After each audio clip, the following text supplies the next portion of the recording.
Pour votre santé et celle de votre entourage, lavez-vous régulièrement les mains à l'eau coulante et au savon ou utilisez une solution hydroalcoolique, toussez ou éternuez dans votre coude ou dans un mouchoir à usage unique. Évitez les poignées de main ou toute autre forme de contact rapproché. Ne sortez de chez vous qu'en cas de nécessité. Covid-19 wër na àdduna ndax moom mi ngi lor doomu aadama. Corona wër na àdduna ndax moom mi ngi rey doomu aadama. Nañu jëfe ndigalu docteur la ñoom ñoo yore tegtal yi ñu mën a aar ci doomu jàngoro ji. Nañu toog suñu kër yi suñu bëggee mucc ci doomu jàngoro ji. Covid corona musiba la bu ànd ak balaa. Fagaru leen fagaru naa feebar bi day faate.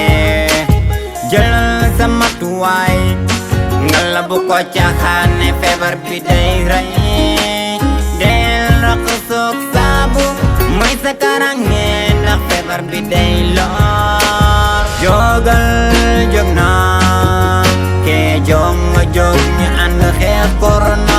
Fagaru leen fagaru naa feebar bi day faate.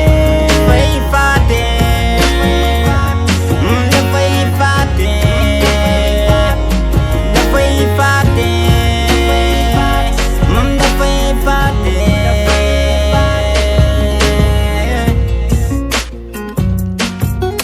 Bu ñu jëfandikoo masque yi yàlla mën nañu ci musal. Suñu dee raxasoog saabu mën nañoo corona musiba la. Suñu dee jëfandikoo hydroalcool yi mën nañu ci musal. Fagaru leen fagaru naa feebar bi day faate. Corona musiba la bu ànd ak balaa.